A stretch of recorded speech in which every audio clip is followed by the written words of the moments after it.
ces 10 paroles continuent encore à apporter un plus dans nos vies. Comment est-ce que ces paroles peuvent changer nos vies? Nous allons prendre chaque parole et nous allons chercher à voir les bienfaits que ces paroles pourront nous procurer dans nos vies. Et nous ne devrions jamais oublier que le livre des Deutéronomes est un livre qui va rappeler au peuple ce qui s'est passé, afin que ces peuples se préparent pour l'avenir, afin que ces peuples ne puissent pas retomber dans le même travers qu'auparavant. La première et la deuxième parole dit ceci: tu n'auras point d'autre Dieu devant ma face, tu ne feras point d'image taillée. Je vous invite à ouvrir vos Bibles dans les livres d'Exode, chapitre 32, le verset 1 à 14. Les livres d'Exode, chapitre 32, verset 1 à 14. Pour avancer, pour aller de l'avant, nous sommes invités à nous remémorer, à nous rappeler de ce qui a été dit par le Seigneur. Nous sommes appelés à tirer les leçons du passé pour un avenir meilleur. Le peuple, voyant que Moïse tardait à descendre de la montagne, s'assemblant autour d'Aaron et lui dit: « Allons, fais-nous un Dieu qui marche devant nous, car c'est Moïse, cet homme qui nous a fait sortir du pays d'Égypte. Nous ne savons pas ce qu'il est devenu. » Aaron leur dit: « ôtez les anneaux d'or qui sont aux oreilles de vos femmes, de vos fils et de vos filles, et apportez-les-moi. » Et tous ôtèrent les anneaux d'or qui étaient à leurs oreilles, et ils les apportèrent à Aaron. Il les reçut de leurs mains, jeta l'or dans un moule, et fit un veau en fonte.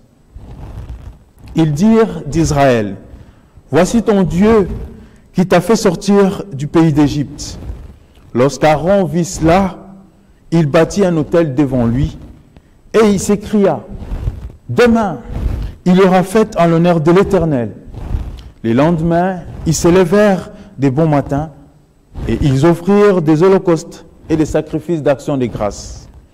Le peuple s'assit pour manger et pour boire, puis ils se levèrent pour se divertir. L'Éternel dit à Moïse: « Va, descends, car ton peuple que tu as fait sortir du pays d'Égypte s'est corrompu. Ils se sont promptement écartés de la voie que je leur avais prescrite. Ils se sont fait un veau en fonte. Ils se sont prosternés devant lui et ils lui ont offert des sacrifices.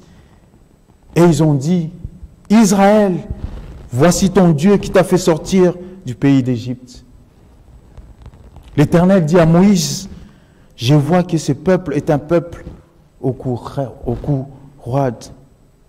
Maintenant, laisse-moi, ma colère va s'enflammer contre eux, et je les consumerai, mais je ferai de toi une grande nation. » Moïse implora l'Éternel, son Dieu, et dit: « Pourquoi, ô Éternel, ta colère s'enflammerait-elle contre ton peuple que tu as fait sortir du pays d'Égypte pour une grande puissance et par une main forte? Pourquoi les Égyptiens diraient-ils: c'est pour leur malheur qu'il les a fait sortir, c'est pour les tuer dans les montagnes et pour les exterminer de dessus de la terre? Reviens de l'ardeur de ta colère et réponds-toi du mal que tu veux faire à ton peuple. Souviens-toi d'Abraham, d'Isaac et d'Israël, tes serviteurs auxquels tu as dit: en jurant par toi-même, je multiplierai votre postérité comme les étoiles du ciel.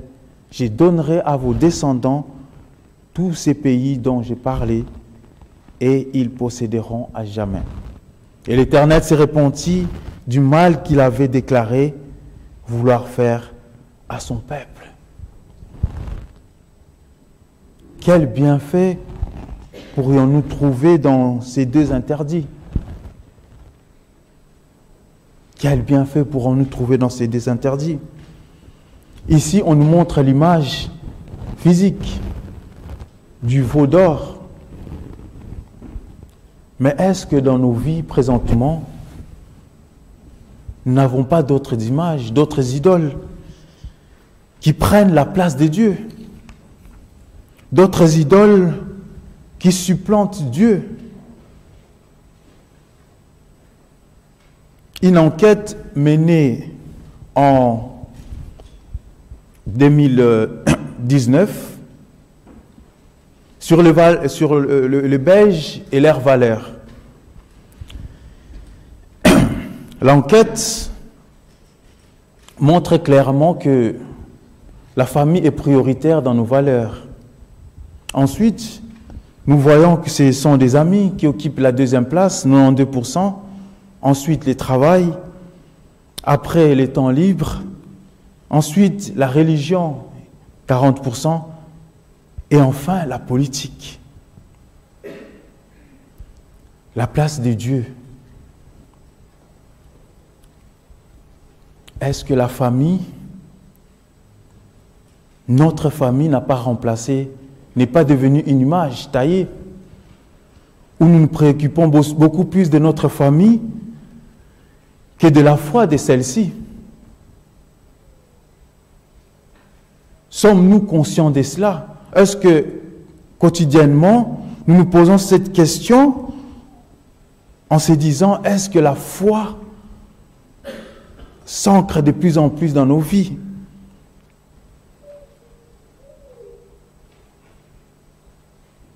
Oui, Israël a matérialisé ces remplacements de Dieu par ces veaux d'or, par cette sculpture de veaux d'or qui avait pris la place de Dieu. Mais est-ce que nous n'empruntons pas la même voie que ces peuples en mettant d'autres préoccupations en priorité avant Dieu? Les changements actuels de priorité dans nos vies ont-ils permis à l'être humain de s'épanouir dans la société? Est-ce que la famille est-elle épanouie actuellement? Est-ce que le travail nous procure réellement cette satisfaction?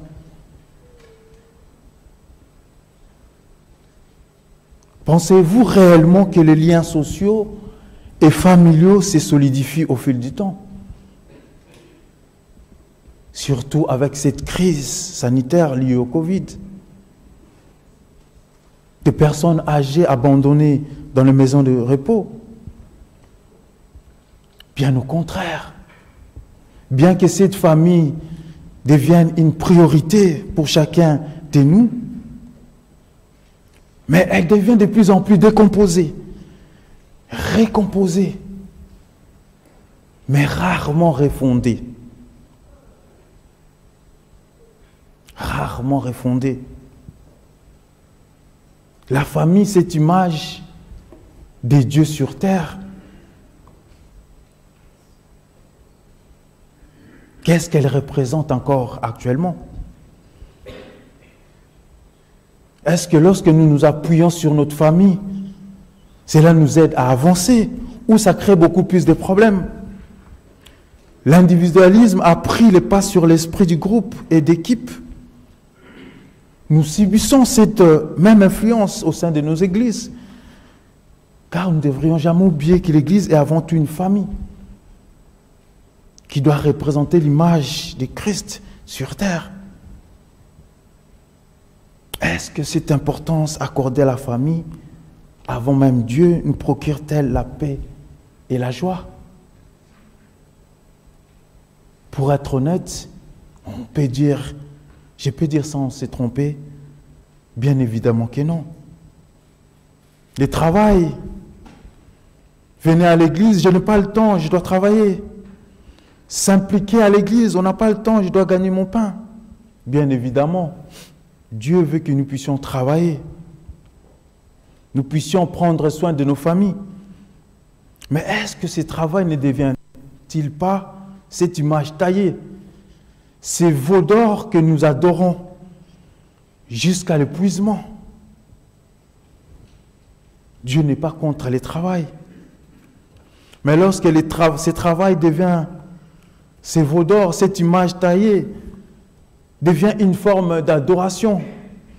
J'avais un collègue qui me disait toujours, vous avez un Dieu invisible, moi j'ai un Dieu visible, qui est les billets de banque.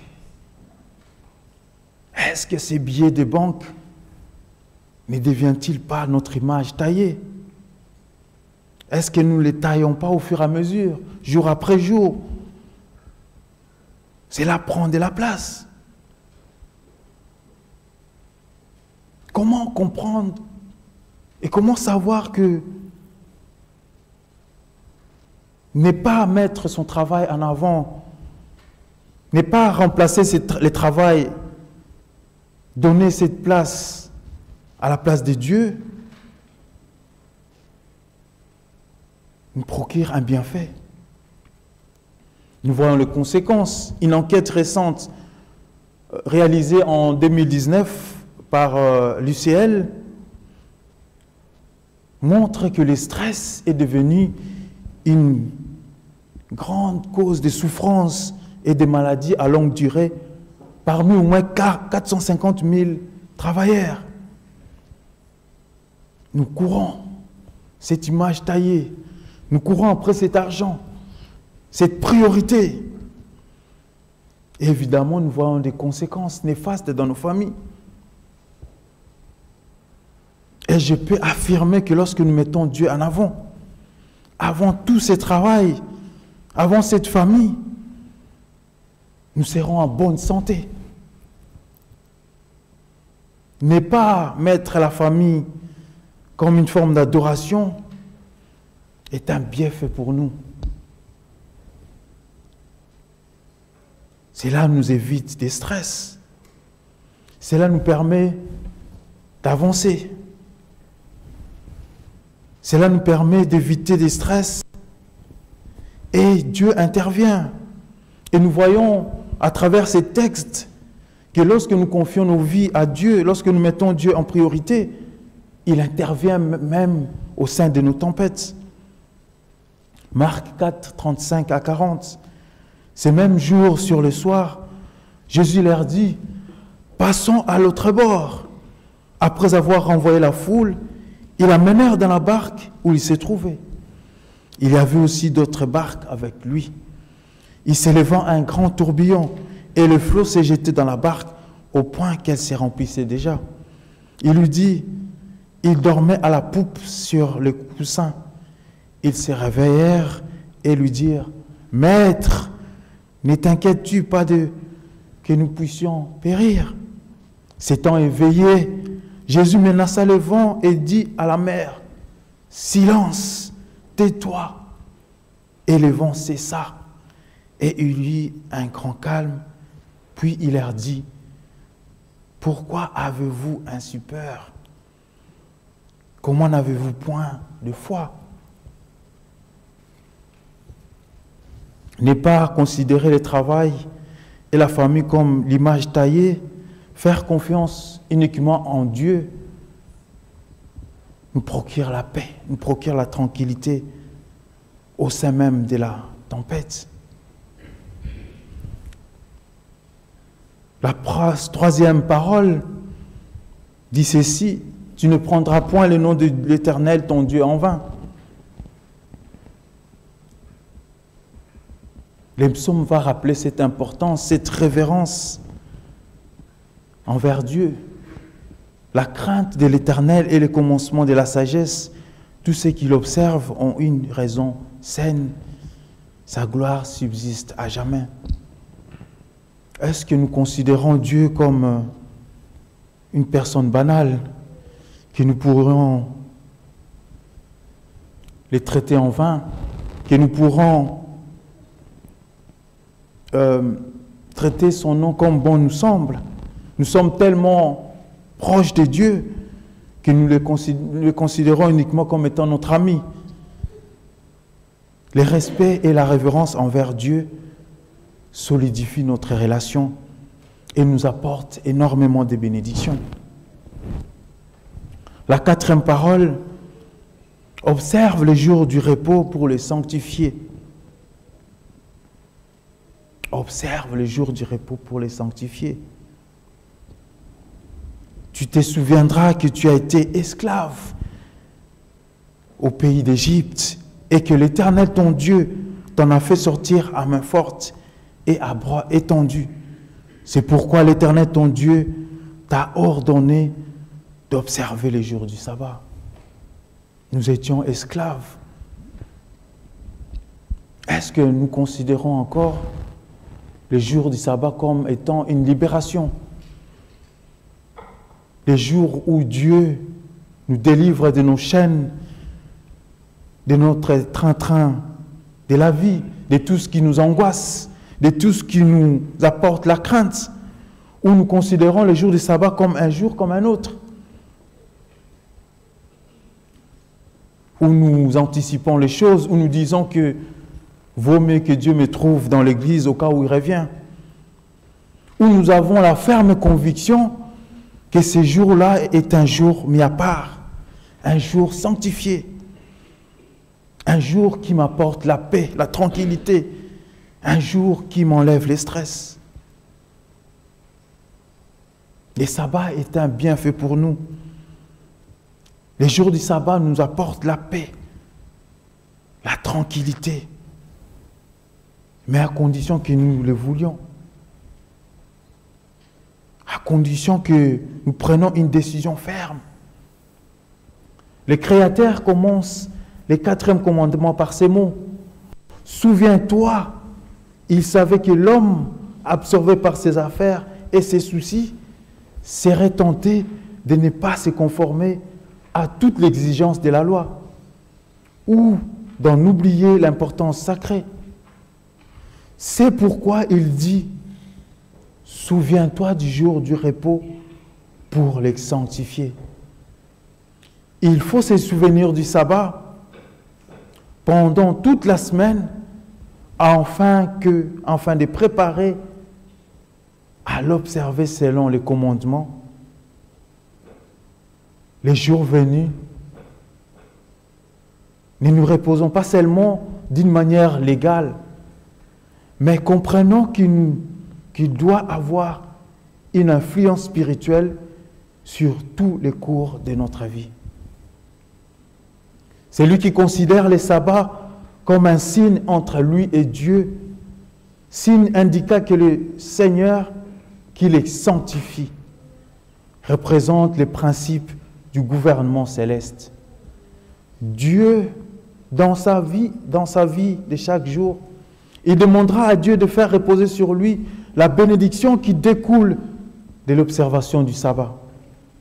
Chaque jour, il sera en communion avec le Sauveur et il reflétera la perfection de son caractère. Chaque jour, ses bonnes œuvres feront éclater sa lumière aux yeux de ceux qui l'entourent. Est-ce que nous pensons à ces jours de repos à partir des dimanches ou nous pensons à ces jours uniquement le vendredi soir? Dieu veut que nous puissions nous reposer. Dieu sait que ce jour de sabbat est un bienfait spirituel, mais aussi un bienfait physique pour nous. La 5e parole, honore ton père et ta mère.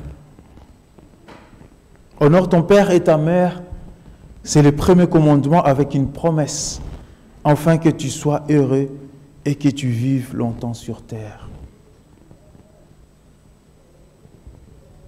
Est-ce que cette parole est encore d'actualité? Est-ce que les enfants honorent-ils encore leurs parents? Nous nous rappelons du fameux slogan de mai 68, « Il est interdit d'interdire ». La société crée de plus en plus des enfants rois. Les enfants prennent le pouvoir sur leurs parents. Nous voyons des émissions, Nani et consorts. Les psychologues n'ont jamais eu autant de travail. Ces déséquilibres dans l'ordre établi par Dieu occasionnent des dysfonctionnements et des dommages considérables au sein de la famille. Les enfants prennent le pouvoir. Les parents craignent leurs enfants. Les parents ont abandonné leur éducation.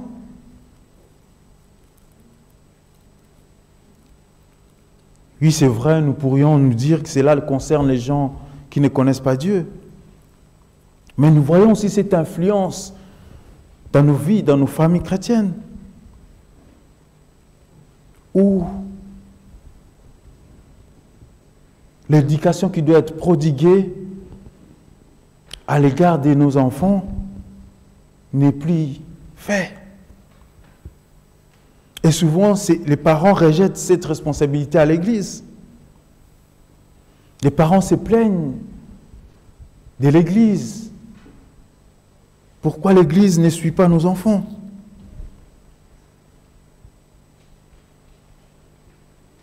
Honore ton père et ta mère. Est-ce que nous, les enfants, nous honorons encore nos pères et nos mères, malgré leurs défauts, malgré leurs faiblesses? Est-ce que nous comprenons les bienfaits de ces paroles? Ces paroles qui sont accompagnées d'une promesse, une grande promesse, la promesse d'une longue vie sur terre. Honore ton père et ta mère. La 6e et la 8e parole, tu ne tueras point, tu ne déroberas point. C'est vrai qu'il est plus simple pour nous de s'offusquer. Il est plus facile pour nous et intolérable pour nous de considérer toutes ces guerres dans le monde. Ces guerres qui continuent chaque jour, jour après jour. Nous savons quand est-ce que cela va s'arrêter. Des tueries en tueries. Des famines.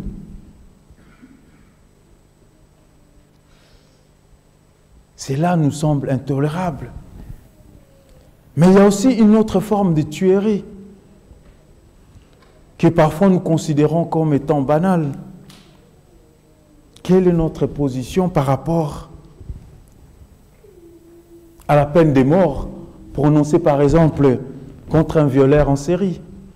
La peine de mort prononcée par exemple contre un serial killer? Trouvons-nous juste que ces gens puissent mourir, puissent mériter de la peine de mort? Trouvons-nous normal qu'on puisse avorter à 1 mois? Ça, ce sont des questions qui nous remettent en question. Il est plus facile de considérer la guerre comme étant des choses extrêmement graves. La famine comme des choses extrêmement intolérables. Mais lorsque nous entendons autour de nous des gens banaliser l'avortement, lorsque nous entendons autour de nous des gens banaliser l'euthanasie, quelle est notre position?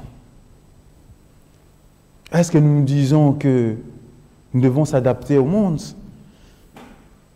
Nous nous disons que cette personne a tellement souffert qu'il serait mieux pour elle de mourir. Cette fille a été violée. Ça serait une meilleure chose que qu'elle puisse avorter. Quelle est ma position par rapport à tout cela? Cela nous concerne. Cela nous concerne. Ce sont des questions proches. Des amis viennent chez nous, nous consulter.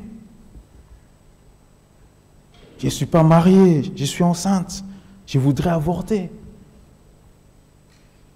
Quel est notre conseil par rapport à ces situations? Quelle est notre position? Oui, Dieu va les rappeler que c'est à lui la vengeance et la rétribution. C'est lui qui a nos vies, c'est lui qui tient nos vies entre ses mains. C'est lui qui doit décider.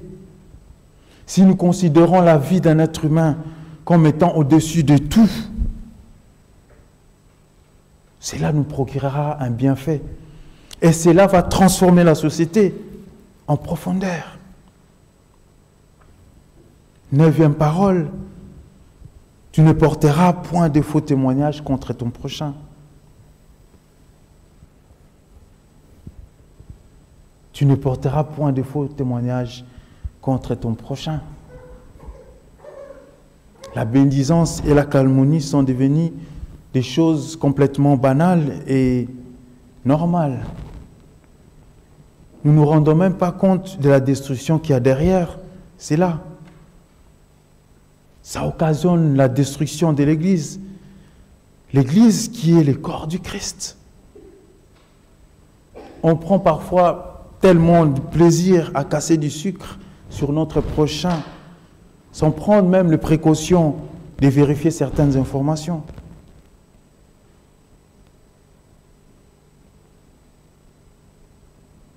Tu ne porteras point de faux témoignages contre ton prochain. C'est un bienfait, car cela nous procure des dons. Ne pas apporter de faux témoignages contre notre prochain est une marque d'amour. Une grande marque d'amour. Et cette importance d'amour va être rappelée dans 1 Corinthiens chapitre 13. L'amour. Si je parle les langues des hommes, même celles des anges, mais si je n'ai pas l'amour, je suis un cuivre qui résonne ou une cymbale retentissant. Si j'ai les dons de prophétie, la compréhension de tous les mystères et toute la connaissance, si j'ai même toute la foi, jusqu'à transporter les montagnes, mais que je n'ai pas l'amour, je ne suis rien. Et même si je distribue tous mes biens aux pauvres, si même je livre mon corps aux flammes, mais si je n'ai pas l'amour, cela ne sert à rien. L'amour est patient, il est plein de bonté. L'amour n'est pas envié. L'amour ne se vante point, il ne s'enfle pas d'orgueil. Il ne fait rien de malhonnête. Il ne cherche pas son intérêt. Il ne s'irrite pas. Il ne soupçonne pas le mal. Il ne se réjouit pas de l'injustice, mais il se réjouit de la vérité. Il pardonne tout. Il croit tout. Il espère tout. Il supporte tout. L'amour ne meurt jamais. Les prophéties disparaîtront. Les langues cesseront. La connaissance disparaîtra. En effet, nous connaissons partiellement et nous prophétisons partiellement. Mais quand ce qui est parfait sera venu, ce qui est partiel disparaîtra. Lorsqu'on ne porte point de faux témoignages contre notre prochain, l'amour grandit en nous. Cet amour solidifie notre famille. Cet amour solidifie notre Église. La Bible est partie plus loin. Même les prophéties disparaîtront. Mais jamais l'amour. Cet amour nous permet de regarder tous vers l'avant. De regarder tous les mêmes chemins, sans compromission bien évidemment. Cet amour de vérité, mais cet amour aussi rempli de patience et de pardon. Cet amour qui nous permet de se mettre à la place de l'autre. Cet amour qui nous permet de comprendre que ce que moi je connais, l'autre ne connaît pas, et qu'il faudrait que je sois patient envers l'autre.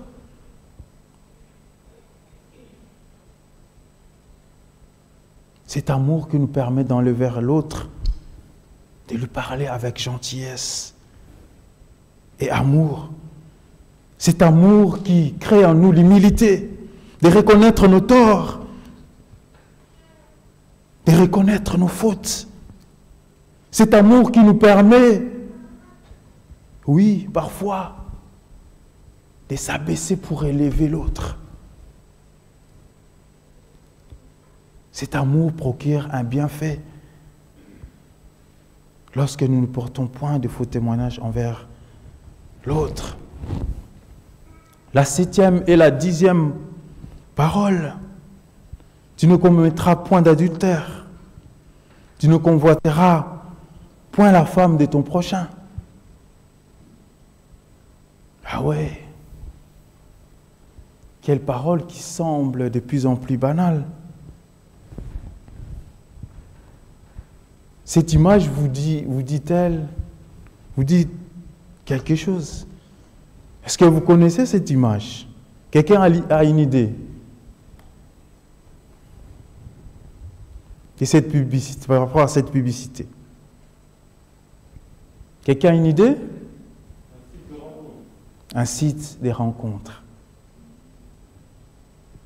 Gliden est un site qui a fait polémique il y a quelques années. C'est un site qui est spécialisé dans les rencontres adultères. C'est un site lancé en 2009 en France qui compte présentement plus de 2 millions d'adhérents. Le site revendique le fait d'être le premier site des rencontres extra-conjugales pour des personnes mariées infidèles. Et son slogan est clair: goûter à l'adultère et tenter une liaison discrète avec votre nouvel amant. Ce n'était pas une publicité discrète. Ces publicités ont été placardées dans le métro en France.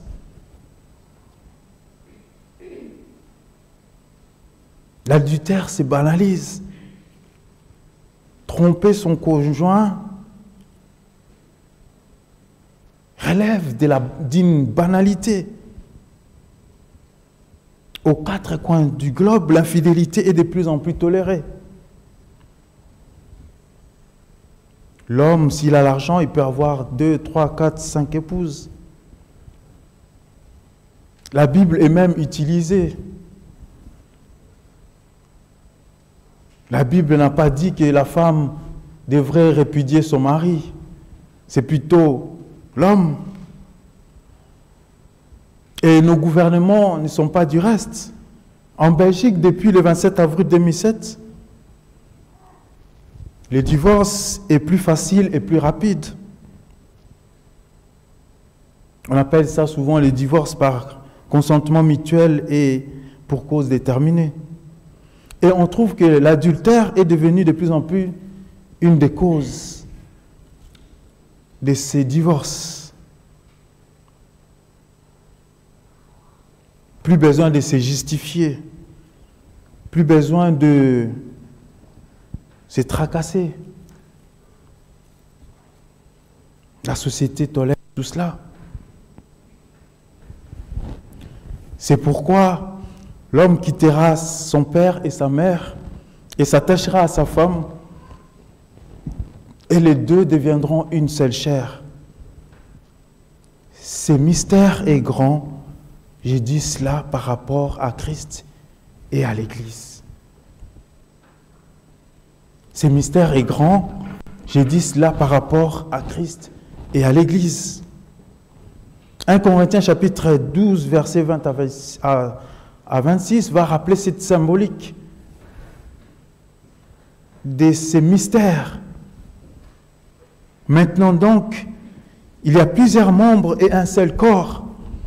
L'œil ne peut pas dire à la main, je n'ai pas besoin de toi, ni la tête dire aux pieds, je n'ai pas besoin de vous, mais bien plutôt les membres du corps qui paraissent être les plus faibles sont nécessaires, et ceux que nous estimons être les points honorables du corps, nous les entourons d'un peu plus grand honneur.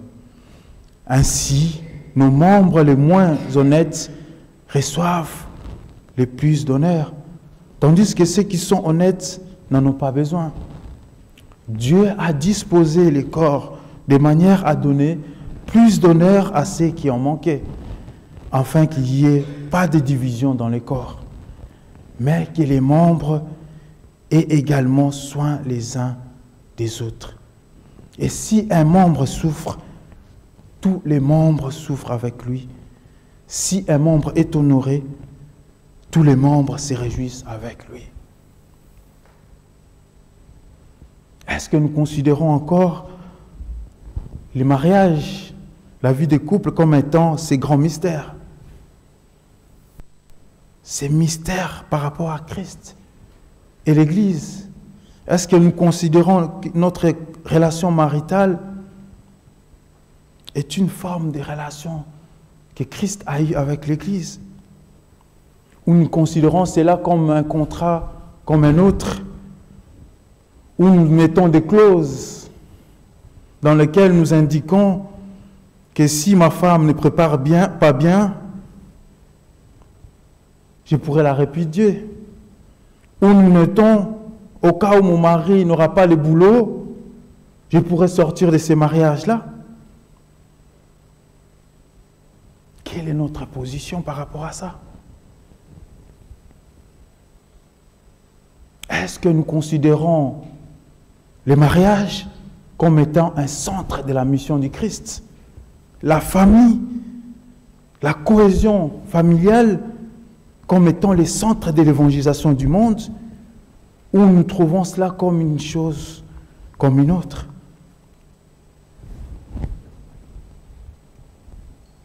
Satan cherche à pervertir l'institution du mariage avant le déluge. Satan apporta un soin tout particulier à pervertir l'institution du mariage, à en réduire les exigences et en minimiser la sainteté. Il était convaincu qu'il n'y avait pas de moyen plus sûr pour effacer en l'homme l'image de Dieu que de la plonger dans les malheurs et dans les vices. L'exigence.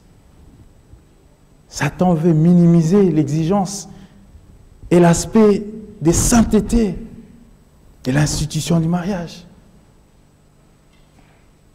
Nous avons parlé tout à l'heure de l'image de Dieu. Est-ce que mon foyer, est-ce que mon mariage est encore représentatif de l'image de Dieu? Ou est-ce que mon voisin qui ne connaît pas Dieu considère mon mariage comme étant un mariage comme un autre, où l'homme et la femme se bagarrent, où l'homme et la femme se disputent tous les jours sur l'argent, sur autre chose, où je considère que le foyer est l'image du Christ, l'image de la sainteté, raison pour laquelle nous devrions être attentifs. L'histoire se répète. À mesure que l'histoire de ce monde approchera de son terme, Satan agira avec toute puissance.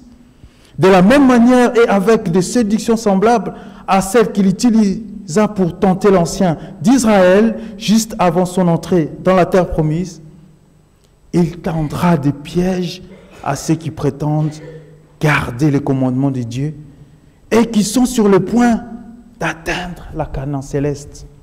Il déploiera tous ses efforts pour attirer les âmes dans ses filets et attaquer sur leurs points faibles ceux qui se disent enfants de Dieu.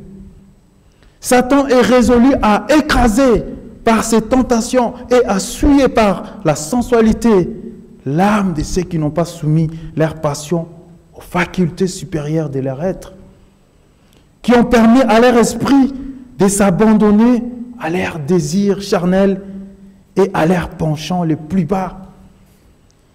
Il ne vise pas spécialement des objectifs de moindre importance, mais il tend ses filets par ce qui peut engager comme ses agents pour séduire les hommes et les entraîner à prendre les libertés condamnées par la loi de Dieu. C'est contre les hommes qui occupent des postes de responsabilité, qui enseignent les exigences de la loi de Dieu et dont la bouche est pleine d'arguments pour la défendre, que Satan engage une telle campagne. C'est contre eux qu'il exerce son pouvoir diabolique et qu'il met en œuvre ses moyens pour les vaincre sur le point faible de leur caractère. Car il sait bien que celui qui viole un seul commandement se rend coupable envers toute la loi. Ainsi, il peut avoir la main mise sur l'homme tout entier. L'esprit, l'âme, les corps et la conscience sont entraînés à la ruine. S'il s'agit d'un messager de justice qui bénéficie des grandes lumières, ou si le Seigneur l'a employé comme un instrument particulier pour la cause de la vérité, le triomphe de Satan est d'autant plus grand. L'adversaire exulte, tandis que Dieu est profondément déshonoré. Trouvons-nous encore les bienfaits dans nos mariages? Ou disons-nous que notre chair est faible? Évidemment, Dieu, en nous créant, savait pertinemment que notre chair sera faible. Et l'apôtre Paul va même le rappeler. Les biens que je connais, je ne les fais pas. Mais les mal, je continue à le faire. Sommes-nous arrivés à ce point-là? Ou sommes-nous déterminés à relever la tête, à confier nos vies et nos familles entre les mains du Seigneur? Sommes-nous conscients que nos familles sont des centres stratégiques, névralgiques pour la transformation de la terre? Est-ce que notre famille est-elle l'image céleste, l'image de la sainteté, ou est-elle devenue banale? Est-ce que notre couple est un témoignage ou un couple comme un autre? Tout le monde ne peut pas être missionnaire dans le pays lointain, mais on peut l'être dans sa famille et parmi les voisins. Il existe plusieurs manières pour les membres d'Église de faire connaître les messages à ceux qui les entourent. L'un des meilleurs moyens est de vivre une vie chrétienne utile et désintéressée. Ceux qui sont en proie à de grandes difficultés dans les combats de la vie peuvent être réconfortés et fortifiés par de petites prévenances qui ne coûtent rien. Des paroles aimables dites sans façon, quelques attentions prodiguées en toute simplicité suffiront à dissiper les nuages de la tentation et du doute qui assaillit l'âme. Une authentique sympathie chrétienne exprimée sans affection a le pouvoir d'ouvrir la porte d'un cœur qui ressent le besoin du contact simple et délicat de l'Esprit Saint. Oui, nous sommes en plein combat. Je ne dirais pas que tout cela est facile. C'est un combat de tous les jours. Mais nous avons un allié puissant qui nous accompagne tous les jours. Un allié puissant qui nous rappelle que ces 10 paroles sont des paroles qui nous apportent des bienfaits. Que Dieu nous donne à chacun la force d'aimer encore plus ces 10 paroles et surtout de les mettre en pratique. Car comme Moïse, il va le rappeler. Il va les rappeler que ces 10 paroles vont apporter une bénédiction jusqu'à la 1000e génération. Ceux qui trouveront des bienfaits à travers ces 10 paroles seront bénis jusqu'à la 1000e génération. Que Dieu nous bénisse abondamment. Amen.